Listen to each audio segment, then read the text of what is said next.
जय श्री राम, जय मां मुंडो मालिनी। मैं योगी श्री प्रकाश नाथ तंत्र गुरु चैनल में आप सभी का फिर से एक बार स्वागत करता हूँ। आज का मेरा विषय है ढोंगी बाबाओं का सच। ये जो बाबा है अजीबोगरीब तरीके से आप सबको लूटता है और लूटने का दिन ब दिन नया नया तरीका, नया नया फार्मूला दिन ब दिन ये लोग इजाद करता है। ऐसा कुछ फार्मूला, ऐसा कुछ सिस्टम के बारे में मैं आज आप लोगों से शेयर करूंगा। वीडियो मेरा पसंद आए तो वीडियो को लाइक कीजिए, शेयर कीजिए, मेरे चैनल को सब्सक्राइब कीजिए, साथ ही बेल आइकन को दबाकर नोटिफिकेशन कॉल कीजिए। चलिए वीडियो को शुरू करता हूँ। तो मित्रों, ये वीडियो को मैं दो हिस्से में बांट रहा हूँ। पहला जो पार्ट है ये धर्म को ऊपर में बेस करूंगा। दूसरा जो पार्ट है वो पार्ट मैं कुछ अपना एक्सपीरियंस आप लोगों से शेयर करूंगा। ज़्यादातर आप लोग को सुनने के लिए मिलेगा मित्रों, ये जो मेरा देवता है, ये मेरा देवता बहुत बड़ा है। कोई बोलेगा कृष्ण बड़ा है, कोई बोलेगा काली बड़ा है, कोई बोलेगा शिव बड़ा है। ऐसा ऐसा आप लोगों को सुनने के लिए मिलेगा। कोई किसी से हार नहीं मानेगा, ठीक है। उसमें ईगो आ जाता है। मेरा भगवान सबसे बड़ा है, वो बोलता है मेरा भगवान सबसे बड़ा है। तो ये बड़ा भगवान, इसका ये जो चीज़ है, इसका फायदा दूसरे बाबा लोग बहुत भयंकर तरीके से उठा लेते हैं, ठीक है। इससे सावधान रहे। इसका उदाहरण मैं आपको दूंगा कैसे ये होता है, फॉर्मूला कैसे काम में आता है। मान लीजिए कोई एक बाबा बोलता है, अभी तो वर्तमान में ऐसा चल रहा है, बाबा लोग सीधा बोल देते हैं मैं विष्णु का अवतार हूँ, मैं ब्रह्मा जी का अवतार हूँ। कुछ दिन पहले किसी एक जन जब मैं देखा, वीडियो देखा, बोल रहा है मैं ब्रह्मा का अवतार हूँ। ब्रह्मा के जैसे सजाया जा रहा है, बहुत सुंदर सुंदर माला पहनाया जा रहा है, मोतियों का माला, हीरे का माला, जौहरात का माला, बहुत भयंकर तरीके से बाबा को माला पहनाया जा रहा है। बाबा ब्रह्मा का अवतार है। ऊपर से आए या कहाँ से आए मुझे पता नहीं है, सीधा ऊपर से सीधा टपके है शायद जमीन पर एकदम, ठीक है। वो किसी का माने गर्भ से जन्म नहीं लिए, सीधा ऊपर से आए, ठीक है। ज्योति स्वरूप बाबा है। ये ज्योति का भी एक बहुत भयंकर कहानी है मित्र। सुनिए वीडियो की, इंटरेस्टिंग वीडियो सुनिए। और ये वीडियो अगर आप लोग थोड़ा समझ गए तो आपको आगे जाकर बहुत काम में आएगा। और ये वीडियो का जो मैं आप लोगों को बता रहा हूँ, वीडियो को विषय को थोड़ा चिंता कीजिए और दूसरे लोगों को बताइए। मेरा सोच, मैं जो सोच रहा हूँ, वो जो सोच अगर आप लोग दूसरे किसी को शेयर करेंगे तो लोग भी ये विषय को थोड़ा समझ जाएंगे। हिंदू धर्म को बहुत भयंकर परिमाण में, बहुत भयंकर तरीके से क्षति पहुंचने के लिए ये एक गेम प्लान है मित्रों। संपूर्ण एक गेम प्लान, ये संपूर्ण एक प्रोग्राम, एक फॉर्मेट चल रहा है। ये एक नहीं, ये बहुत दिनों से चल रहा है, बहुत सालों से चल रहा है, ठीक है। ये अभी शुरू नहीं हुआ, बहुत दिनों से चल रहा है और लगातार ये चलते जाएगा। कितना दिन चलेगा मुझे पता नहीं। जब तक आप लोग ये विषय को नहीं समझेंगे तब तक ये प्रोग्राम चलता ही जाएगा, चलता ही जाएगा। तो ब्रह्मा अवतार, शिव अवतार, विष्णु अवतार, ये सारे अवतार आप लोग भी कुछ अवतार को जानते हैं, ठीक है। तो ये अवतार दिन ब दिन नया नया अवतार आ जाता है, ठीक है। कोई महिला होता तो वो माता जी का अवतार बन जाता है, और पुरुष होता तो वो कोई पुरुष देवता का अवतार बन जाता है। वो सीधा अवतार ही है, ठीक है। तो ये जो अवतार है, ये अवतार आप लोग को हर समय क्या बोलते हैं, आप लोग को क्या सिखाते हैं, क्या बोलते हैं, निष्कर्म माने आप लोग को भावुक कर देते हैं। ऐसा ऐसा टॉपिक चूज करते हैं, ऐसा ऐसा व्याख्यान आप लोग को सुनाते हैं। मान लीजिए रामायण से कोई व्याख्यान सुनाए, ठीक है, उसमें राम का चरित्र का एक पार्ट आप लोग को नहीं दिखाते। राम कहाँ पे दुर्बल हुए थे, ठीक है। शास्त्र में एक ठाकुर रामकृष्ण एक शब्द बोल के गए थे, पंचभूतेर फादे ब्रह्मा पोड़ेव कादे। पंचभूत, ठीक है, पंचभूत, ये जो पंचभूत जो फाद है, ठीक है, ये पंचभूत का फाद में फंदा, पांच भूत का जो फंदा है, ये पांच भूत का फंदा में ब्रह्मा जी अगर गिरता है उनको भी रोना पड़ेगा, ठीक है। तो सोचिए, ये तो माया का रचा हुआ पूरा खेल है, जगत भी पूरा पूरा माया है। तो भगवान राम का वो विषय दिन ही दिखाते जब भगवान राम जहाँ पे असुरों का वध किए, जब विश्वामित्र मुनि ने उनको साथ में लेके गए थे असुरों को मारने के लिए, वो सैकड़ों हजारों असुरों को मारे, धर्म राज्य का स्थापना की। ये सब कोई नहीं दिखाता, ये सब कोई नहीं आपको सुनाएगा। माँ सीता जब चले गए थे उनसे दूर, रावण जब उनको लेके गए थे, तब भगवान राम बहुत रोए थे, बहुत दुखी हुए थे, बहुत रोए थे। आप लोग को भी बोलेंगे, आप भी रोइए, मैं भी रोता हूँ। ये क्या है, एक फॉर्मेट है, एक सिस्टम है। इस विषय में आप लोग श्री श्री राजीव दीक्षित जी का वीडियो देखिए, उनका व्याख्यान सुनिए। वो बहुत अच्छी तरह से ये रामायण को विश्लेषण किए है, ठीक है। बहुत ही अच्छी तरह से रामायण को विश्लेषण, उनसे बढ़िया रामायण को विश्लेषण तो मैं आज तक अपने जीवन में कभी नहीं सुना हूँ। इतना बढ़िया तरीके से तीनों रामायण का वो विश्लेषण किया, तीनों रामायण का मूल निजार्स जो निकाल के लाए श्री श्री राजीव दीक्षित, एकमात्र उनसे संभव है। और उनके पास मेरे हिसाब से तो वो एक वर्तमान कोली काल में अगर मुनि कोई थे और विद्वान कोई थे और सचमुच का कोई ईश्वर का कोई कृपा और उनके माने जवान में माँ सरस्वती का वास था, वो जो बोलते थे और उनका जो सोच था बहुत ही आगे का सोच था। अभी वर्तमान समय में भारत के जो प्रधानमंत्री श्री नरेंद्र मोदी जी अभी बोल रहे हैं आत्मनिर्भर, आज से 10 साल पहले सब लोगों को आत्मनिर्भर होने की सलाह परामर्श देके गए थे। उनका वीडियो देखिए मित्रों, उनका वीडियो देखने से आपको संपूर्ण मैटर, मैं तो सिर्फ आप लोगों को तांत्रिक तंत्र संबंधित आपको कुछ नॉलेज आपको दे सकता है, लेकिन वो एक ऐसे विद्वान थे, ऐसे संत थे, ठीक है। उनके पास दाढ़ी नहीं था, उनका बड़ा बड़ा बाल भी नहीं था, लाल कपड़ा भी नहीं पहनते थे, लेकिन वो ऐसे एक संत थे जो सारे विषय में पारदर्शी थे। राजनीति के बारे में देखिए, पढ़ाई के बारे में देखिए, कुछ भी आयुर्वेद के बारे में देखिए, आयुर्वेद में तो मास्टर थे, ठीक है, आयुर्वेद में तो मास्टर थे, सब कुछ उनके पास, सब कुछ संपूर्ण विद्या अगर किसी के पास थे, मेरे हिसाब में वर्तमान समय में थे एक बहुत बड़े संत, वो थे श्री राजीव दीक्षित जी। उनका वीडियो देखिए, आप लोग को संपूर्ण जो भी मन में प्रश्न आपका आएगा, ठीक है, अब उनका वीडियो देखिए, प्रश्न का समाधान आपको मिल जाएगा। तो राजीव दीक्षित जी अपने वीडियो में एक बात बोल रहे हैं, मैं उनका बात ही दोहराना चाहता हूँ। जे हम लोग क्या लेके आए हैं, क्या लेके जाएंगे, ठीक है, मेरा क्या है, ठीक है, जाने का समय में एक साथ में क्या लेके जाऊंगा, ये सब जो चीज है, ठीक है, सब कुछ छोड़ के जाना पड़ेगा, ये सब जो चीज है, इस चीज को आप अगर बार बार दोहराते, आपको बार बार आपको बोला जाता है, बार बार इस चीज को अगर आप लोग दोहराते तो आपको क्या होगा, आप निर्बल हो जाएंगे, दुर्बल हो जाएंगे, भावुक हो जाएंगे, ठीक है। इससे आपके शक्ति, मन में लड़ाई करने का क्षमता नहीं रहेगा, आपके मन में शक्ति बहुत कम हो जाएगा।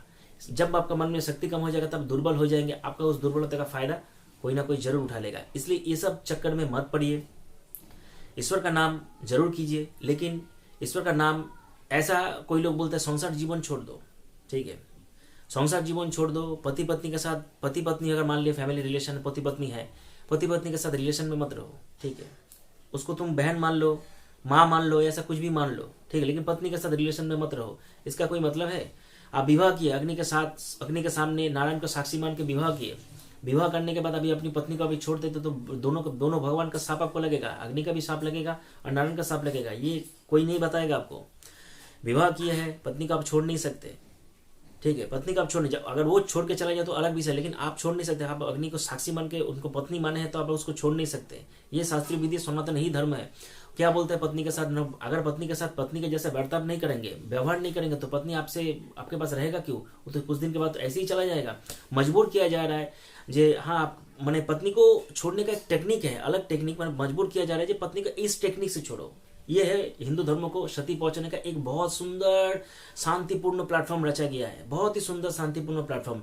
मुझको बाबा मानो, कोई ऐसा बाबा बोलते हैं जो गीता कुछ नहीं है, जो मैं बोलो वही गीता है, ठीक है, गीता को मत मानो, मेरा वाक्य वही गीता है, ठीक है, ऐसा सोचिए। तो भगवान का गीता को भी नहीं मानते, जो गीता को बाहर के देश, पाश्चात्य देश में जो गीता को लेकर रिसर्च हो रहा है, गीता को पढ़ाया जा रहा है, गीता का वाणी को अपने जीवन में लाया जा रहा है। भारत के ऐसे कुछ बहुत भयंकर मुनि ऋषि पैदा हो गए जो बोल रहे हैं गीता कुछ नहीं है। भगवान श्री राम वो भगवान नहीं थे, कृष्ण भगवान नहीं थे, माँ दुर्गा या माँ का कोई भी अवतार वो भगवान नहीं है, ठीक है, हनुमान जी भगवान नहीं है, राधा भगवान नहीं है, रुक्मणी भगवान, कोई भी भगवान नहीं, ये सब कोई भगवान नहीं है, ठीक है। भगवान कौन है? ज्योति है, परमात्मा भगवान है, परम ब्रह्म भगवान है। मैं आप लोग से प्रश्न पूछता हूँ, ज्योति को आप देखे?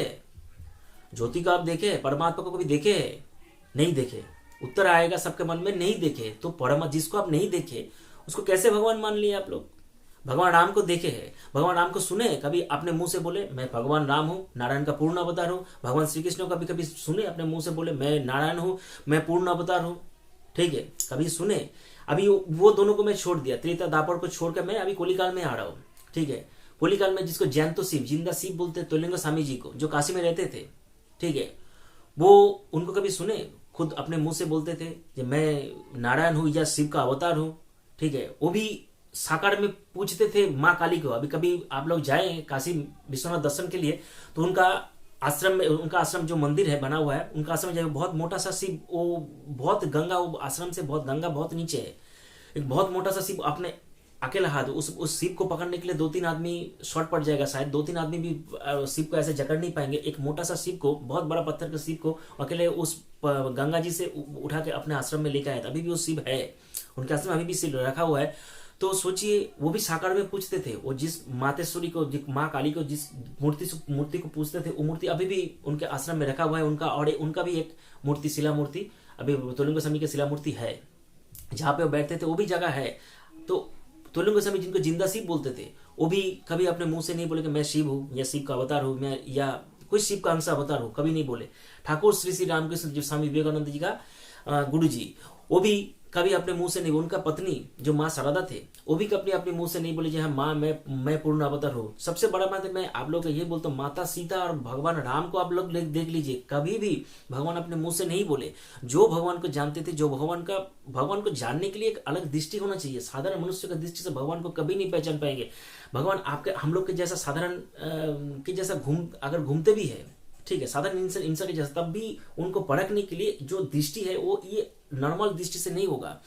अंतर का जो दृष्टि, आत्मा का दृष्टि से देखना पड़ेगा, ठीक है। ये बात कोई आप लोगों को नहीं समझेगा, बोलेगा ज्योति को समझो। ज्योति को कैसे समझेंगे आप? निराकार को कैसे समझेंगे?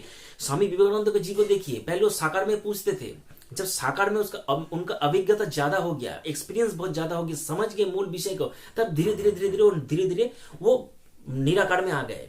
सभी शास्त्र में ये बोला है निराकार जो साधना है वो दिव्य भाव में साधना है, इसलिए 3 भाव दिया गया है, ठीक है।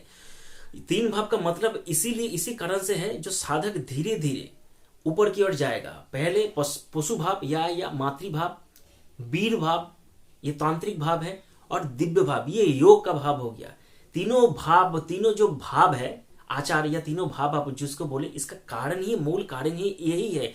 नहीं तो शास्त्रों में पीछे का जो 2 भाव है, ठीक है, 2 भाव को तो आउट कर देता। पशु भाव या मातृभाव का कोई जरूरत भी नहीं था, और वीर भाव का जरूरत, सीधा दिव्य भाव यानी कि ज्योति की साधना करो। सबको यही बोला जाता है सीधा ज्योति की साधना। अरे ज्योति को कैसे साधना करूंगा?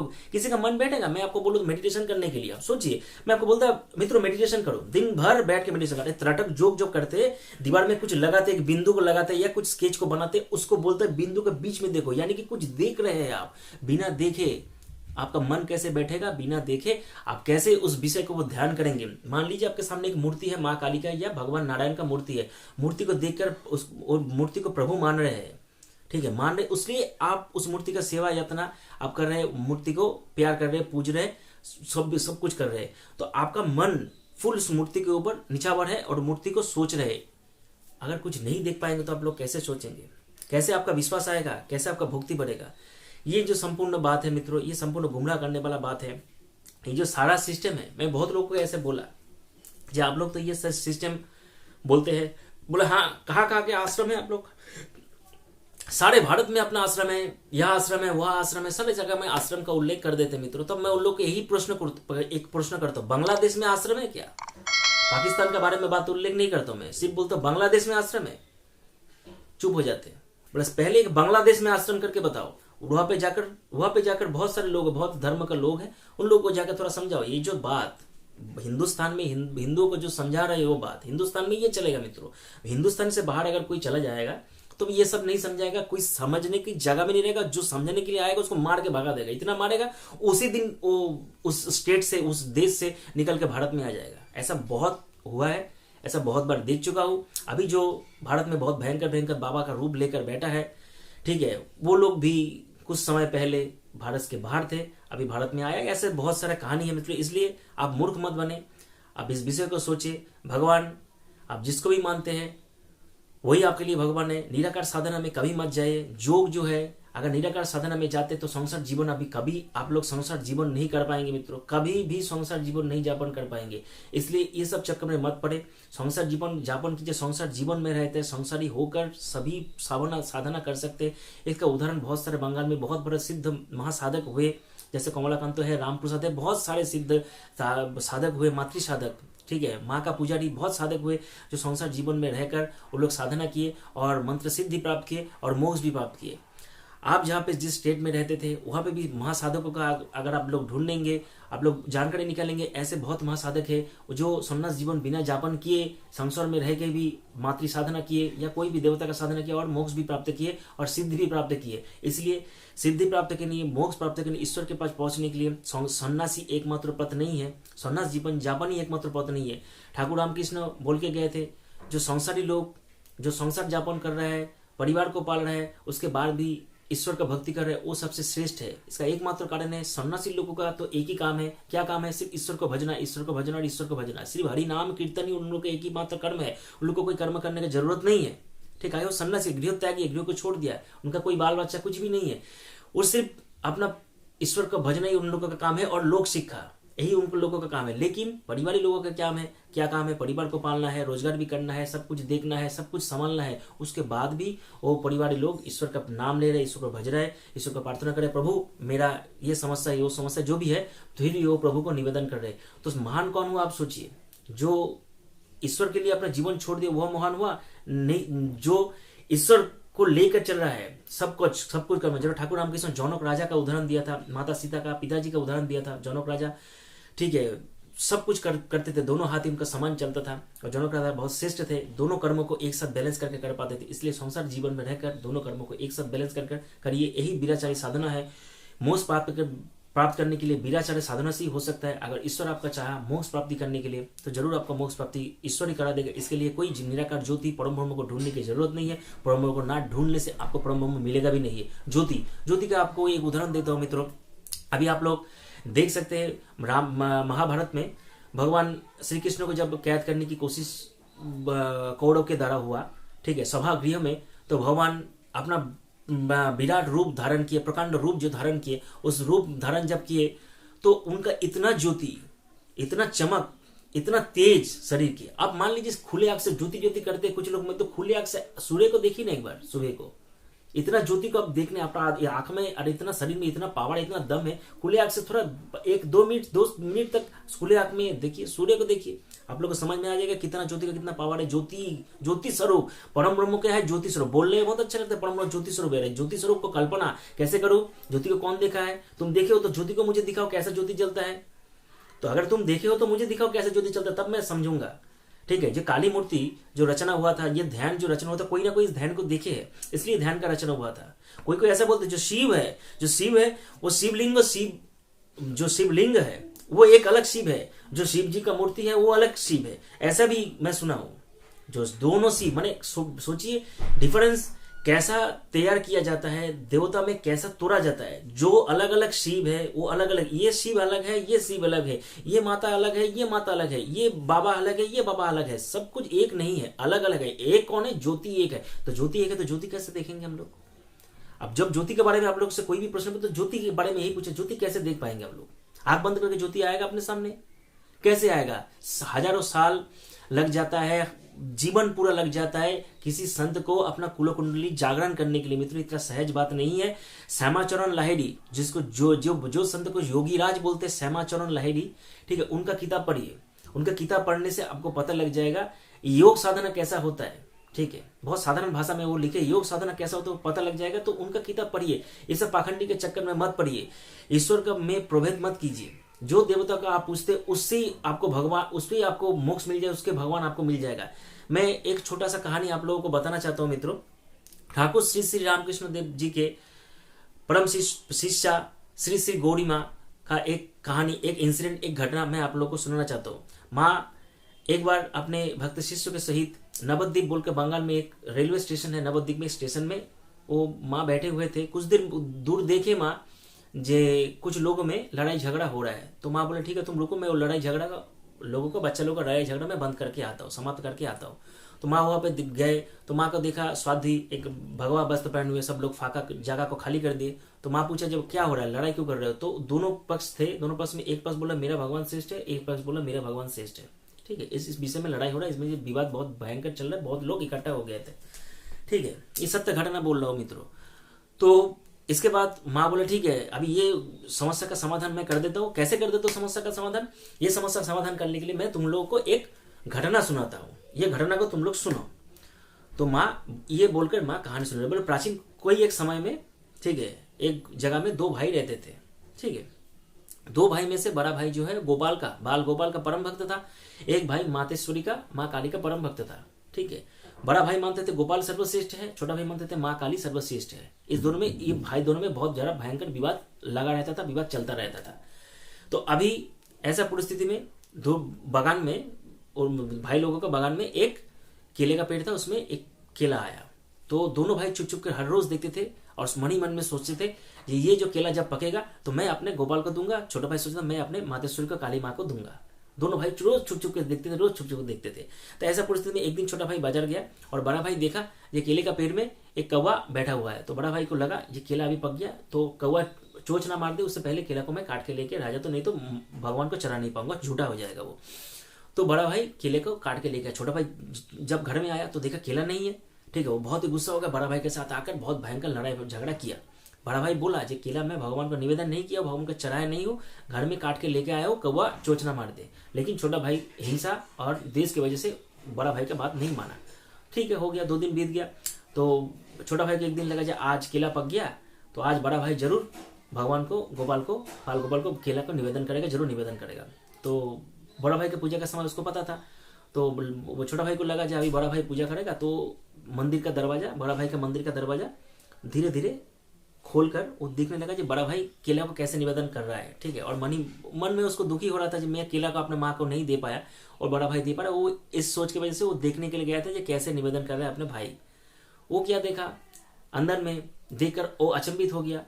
क्या देखा, देख रहा है माँ काली अपने गोद में बिठाकर बाल गोपाल को अपने हाथों से केला खिला रहा है। ये देखकर वो मामा बोलकर अपने पूरा जो जगह था उस जगह में वो मामा बोलकर अपना सिर झुकाया और चिल्ला मिली किया, बड़ा भाई आया, ये हो गया। तो अभी श्री श्री गौड़ी माँ ये बोल रहे, इसमें आप लोगों को क्या लगा, बड़ा कौन है छोटा कौन है? इंसान का जो बुद्धि है बहुत क्षीण है, छोटा है, ठीक है। सोच ये जो सोच है, सोच बहुत छोटा है, बुद्धि बहुत कम है। इसके वजह से खाटो बुद्धि, इसके वजह से जो पानी जो घुल जाता है ना, जैसे मान लीजिए बारिश का समय देखिएगा नदी का पानी गंदा हो जाता है और उसमें मिट्टी मिल जाता है, पानी साफ नहीं रहता है। नॉर्मल समय का पानी साफ रहता है, इसको घोला पानी बोलते हैं बांग्ला में। इंसान का दिमाग जो है घोला पानी के जैसा है, इसीलिए छोटा बड़ा क्या भेद करने लग जाते हैं। ईश्वर एक है, ईश्वर एक है। आप राम जी को ईश्वर मानते, परम ब्रह्म माने तो ठीक है, आप कृष्ण को परम ब्रह्म माने तो ठीक है, हनुमान जी को परम ब्रह्म माने तो ठीक है। ईश्वर एक है, भक्ति सर्वश्रेष्ठ है, सबसे बड़ा है भक्ति। प्रोभेद मत करे, बड़ा छोटा का ज्ञान मत करे, ठीक है। हर जगह में, हर पुराण में, आप शिव पुराण मान लीजिए तो शिव पुराण में शिव को श्रेष्ठ बता रहा है, विष्णु पुराण मान लीजिए तो विष्णु पुराण में श्रेष्ठ बता रहा है, देवी भागवत मान लीजिए देवी भागवत में देवी को श्रेष्ठ बता रहा है। तो क्या लड़ाई करेंगे, झमेला करेंगे? नहीं। हर पुराण में हर देवता का, पुराण तो उस देवता के ऊपर ही लिखा गया है, उस देवता का विशेष, उस देवता का महत्व को व्याख्यान करने के लिए पुराण है। तो पुराण में उसी देवता का महिमा का गुणगाथा होगा, तो इसलिए उस देवता को बोला जा रहा है बड़ा। सब एक है, जब जाएगा तो एक ही आएगा, ठीक है। इसलिए तांत्रिक भाषा में बोल रहा है एको मूर्ति चतुर्भेदा देवी त्वं काली का पूरा। मूर्ति एक ही है, अपने इच्छा के लिए, अपने कार्य को समाधान करने के लिए परम ब्रह्म हो, परमात्मा हजारों रूप लिए हैं, हजारों अवतार गठन किए हैं और आगे भी अवतार लेकर आएंगे मानव लोगों को कल्याण और मुक्ति दिलाने के लिए। ये ज्योति के चक्कर में, ये सब चक्कर में मत पड़े। जरूर से दीक्षा ले, जरूर जाप करे, मेडिटेशन अगर करना चाहते तब भी करे, कोई असुविधा नहीं है, लेकिन जाप जरूर करे। आपका मुक्ति होगा जाप से ही, सिद्धि होगा जाप से ही, आत्मा का उन्नति होगा जाप से। किसी का कहानी सुनकर रोने से आपका मुक्ति नहीं होगा, ठीक है ना। कोई आपको आकर धर्म का बारे में उपदेश दे तब भी आपका मुक्ति नहीं होगा। मैं आपको जो सिस्टम बताया, फॉर्मूला जो आपको बताया, ये सब बहुत भयंकर तरीके से चल रहा है मित्रों। ये तो जो मैं टेक्निक बताई, ये तो मैंने बहुत कितना सालों से चलता है मुझे पता नहीं, लेकिन बहुत ही जोर शोर से ये चलता है। कोई दुर्गा का अवतार हो जाता है और आप लोग उसके पीछे पैसा लुटाते लगते हैं, दुर्गा का अवतार है वो, ये सोच कर आप लोग पैसा इन्वेस्ट करते हैं। कोई शिव का अवतार होकर पैसे इन्वेस्ट करते हैं, सोचिए बात को, ठीक है। दुर्गा का अवतार, जो अवतार पुरुष थे वो कभी आपने मुंह से नहीं बोले जब मैं अवतार हूँ। अभी आप लोग ये दुर्गा जी का अवतार को इतना मान इज्जत, इतना सम्मान दे रहे हैं, ठीक है। भगवान राम को देखिए, अपने सारे जीवन में बन घुरे, 14 साल कितना कष्ट किए, पैदल कहाँ से गए, कहाँ से कहाँ, अयोध्या से कहाँ तक पैदल चल के गए, ठीक है। तो आप सोचिए ये विषय को। अरे आप लोग इन लोग के पीछे पैसा खर्चा करें। पैसा अगर खर्चा करना है, धर्म का कार्य में खर्चा करना है तो कोई पूर्ण कर्म करिए। किसी जो ही नहीं, पर जो जिसके पास नहीं है, जो पढ़ाई नहीं कर पा रहा है, जो कन्या का विवाह नहीं हो पा रहा है, जो मंदिर टूट गया है, ये सब जगह में ये सब पूर्ण क्षेत्र में पैसा को इन्वेस्ट कीजिए। इन लोगों के पास पैसा देकर कोई लाभ नहीं है, कोई भी आपको पूर्ण फल नहीं मिलेगा। ना ये लोग साधु है, ये लोग सब पाखंडी है और धर्म को बारे में, हिंदू धर्म को और भी ज्यादा क्षति पहुंचने के लिए ये लोग आए हैं। इसलिए ये अपना आँख, अपना दिमाग, अपना सोच को थोड़ा बदलने का कोशिश कीजिए। मैं अपने ओर से जितना हो सका आप लोगों को समझने का कोशिश किया। कुछ दिन पहले मैं अगले वीडियो, पिछले पे जो मेरा वीडियो था उस वीडियो में बताया था, बंगाल में मेरा एक मित्र है, मेरा एक भक्त है, मेरा सब्सक्राइबर भी वो वीडियो भी मेरा देखता है हर रोज। तो मुझे बोल रहा था, कोई उसको एक तांत्रिक बोला है 81,000 रुपीज उसको अगर दिया जाए तो किसी भी बॉलीवुड स्टार को वशीकरण करके देगा। आप सोचिए कितना पाखंडी है वो, जो ऐसा बोल रहा है और इंसान को कैसा गुमराह बना दे। वशीकरण जो सिस्टम है, वशीकरण जो चीज है, वो कभी भी जिसको आप नहीं जानते, जिससे आपको कोई संपर्क नहीं है, कभी भी वशीकरण नहीं हो सकता है। वशीकरण करने के लिए, वशीकरण होने के लिए दोनों के में रिश्ता होना जरूरी है। मैं जिसको जानता नहीं उसको मैं कैसे वशीकरण करूँ? वशीकरण एक विज्ञान है, वशीकरण एक थ्योरी है, प्रैक्टिकल और थ्योरी दोनों मिलाकर एक प्रयोग में लाते हैं। लौंग मुंह में रखने से, इलायची मुंह में रखने से मित्रों कभी वशीकरण नहीं होता है। जो मेरा बात पसंद नहीं करते, लौंग मुंह में, इलायची मुंह में रखकर देखे, कोई असुविधा नहीं है। मैं हर समय अपने वीडियो में यही बोलता हूँ, जो मेरा सोच है मैं बोलता हूँ, पसंद आए ना आए आप लोगों का मर्जी है, ठीक है। आज का वीडियो अगर पसंद है तो वीडियो लाइक कीजिए। वीडियो बहुत लंबा हो रहा है इसलिए वीडियो को मैं छोटा कर रहा हूँ। आगे भी इसी तरह का वीडियो मैं आप लोगों के लिए लेके आऊँगा। हरिओम तत्सत।